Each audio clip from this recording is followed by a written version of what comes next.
Hello friends, welcome to healthy சமையல் black. எல்லோரும் எப்படி இருக்கீங்க? இப்போ நம்ம இன்றைக்கி செய்யப்படுற ரெசிபி என்னென்னு பார்த்தீங்கன்னா, சரவண பவன் ஹோட்டல் ஸ்டைலில் குருமா கேட்டிருந்தாங்க. அதனால் அதை தான் செய்ய போகிறோங்க. எப்படி செய்கிறதுன்னு பார்க்கலாம் வாங்க. பட்டாணியை ஊற வச்சு நல்லா வேக வச்சு எடுத்துக்கோங்க. காய்கறி பீன்ஸ், கேரட், உருளைக்கிழங்கு இருந்தால் உருளைக்கிழங்கு சேர்த்துக்கோங்க. எந்த காய் வேணாலும் சேர்த்துக்கலாங்க. சேர்த்துட்டு குக்கரில் கொஞ்சம் தண்ணி, கொஞ்சம் உப்பு, கல் உப்பு, கொஞ்சம் மஞ்சத்தூள் சேர்த்து இதை வேக வச்சு எடுத்துக்கலாங்க. வேக வச்சு எடுத்துக்கும்போது ஈஸியாக இருக்கும். அங்கெல்லாம் அப்படியே தான் போடுவாங்க. நம்ம வேக வச்சு செஞ்சுக்கலாம். இப்போது ஒரு பேன் வச்சுக்கோங்க. அதில் கடலை எண்ணெய் 2 டீஸ்பூன் சேர்த்துக்கலாங்க. ஒரு அரை டீஸ்பூன் அளவுக்கு சோம்பு சேர்த்துக்கலாம். இப்போ பட்டை, இலை, ஏலக்காய், ஜாபாசி இதெல்லாம் ஒன்று சேர்த்துக்கலாங்க. சேர்த்துட்டு வெங்காயம் ஓரளவுக்கு கட் பண்ணிக்கோங்க. பிரியாணிக்கு கட் பண்ணுற மாதிரி கூட கட் பண்ணிக்கலாம், நல்லாயிருக்கும். ரொம்ப பொடிசாக கட் பண்ணாதீங்க, இந்த மாதிரி கட் பண்ணி அதை சேர்த்துட்டு நல்லா வதக்கி விட்டுக்கோங்க. நல்லா ஓரளவுக்கு அந்த கலர் நல்லா வரட்டுங்க. அந்த அளவுக்கு வதக்கி விட்டுக்கலாம். அது கூடவே பச்சை மிளகா ஒரு 3 சென்டராக கீரி ஆட் பண்ணிக்கோங்க.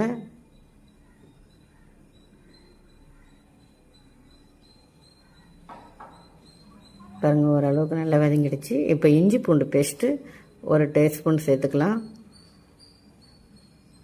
இது தட்டி சேர்த்திங்கன்னா கூட, இஞ்சி பூண்டோ தட்டி அந்த டைமே சேர்த்திங்கன்னா கூட இன்னும் நல்லாயிருக்கும். இப்போ தக்காளி பெரிய தக்காளி கட் பண்ணி அதையும் சேர்த்துடலாம். கருவேப்பிலை ஒரு கொத்து சேர்த்துக்கலாங்க. சேர்த்துட்டு நல்லா வதக்கி விட்டுக்கோங்க. நல்லா வதங்கிடுச்சு பாருங்கள். இப்போ மஞ்சள்தூள் ஒரு 1/4 டீஸ்பூன் சேர்த்துக்கலாங்க. காஷ்மீரி சில்லி பவுடர் 1 டீஸ்பூன் அளவுக்கு சேர்த்துக்கோங்க.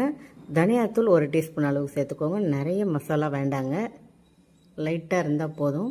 இப்போ கொஞ்சம் தண்ணி சேர்த்துக்கலாம். தண்ணி சேர்த்து ஒரு முறை நல்லா மிக்ஸ் பண்ணி விட்டுக்கோங்க. இது ஓரளவுக்கு கொதி வரட்டுங்க. இதை அப்படியே விட்டுடலாம். கொஞ்சம் உப்பு மட்டும் சேர்த்துக்கோங்க. இப்போ ஒரு மிக்ஸி ஜார் எடுத்து அதில் முந்திரி ஒரு 10 இல்லைன்னா 12 சேர்த்துக்கோங்க. ஒரு 3-4 துண்டு தேங்காய் சேர்த்துக்கோங்க. கெசகசா 1 டீஸ்பூன் அளவுக்கு சேர்த்துக்கோங்க. கெசகசா ஊற வச்சு கூட, சுடுதண்ணில் ஊற வச்சு கூட சேர்த்துக்கலாம், இன்னும் சீக்கிரம் அரைப்பட்டுரும். இப்போது அரைச்சி எடுத்துன்னு வந்துடலாங்க. இப்போ நல்லா கொதி வந்துடுச்சு. இப்போ நம்ம காய்கறி வேக வச்சுருக்கோம் இல்லையா, அந்த காய்கறியெல்லாம் இது கூடவே சேர்த்துடலாங்க. வேக வைக்கலாம், அப்படியே கூட சேர்த்து வேக வைக்கலாம். கொஞ்சம் லேட் ஆகும், தண்ணி எக்ஸ்ட்ரா சேர்த்து வேக வச்சுக்கோங்க அப்படின்னா. இப்போ பட்டாணி வேக வச்சு அதையும் இது கூடவே சேர்த்தாச்சுங்க. சேர்த்து நல்லா மிக்ஸ் பண்ணி விட்டு கொஞ்சம் தண்ணி சேர்த்துக்கோங்க. தண்ணி சேர்த்து இது ஒரு 5 நிமிஷம் அப்படியே மூடி வைக்கலாங்க. நல்லா காயெல்லாம் அந்த மசாலா கூட சேர்ந்து, மசாலாவோட வாசனைலாம் பச்சை வாசனைலாம் போகணும். பாருங்கள், நல்லா ஆயிலெலாம் பிரிஞ்சு நல்லா எல்லாம் ஒன்று சேர வந்திருக்கு. ரொம்ப காரம் இருக்காதுங்க, யார் வேணாலும் சாப்பிட்லாம், நல்லாயிருக்கும். இப்போ நம்ம அரைச்ச பேஸ்ட்டு சேர்த்துடலாம். முந்திரி, தேங்காயெல்லாம் சேர்த்து அரைச்சோம் இல்லையா, அந்த பேஸ்ட்டு சேர்த்துடலாங்க. சேர்த்துட்டு நல்லா மிக்ஸ் பண்ணி விட்டுக்கோங்க.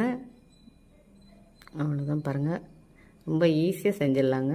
காய்கறி வேக வச்சுட்டா போதும், உங்களுக்கு சீக்கிரம் செஞ்சிடலாம்.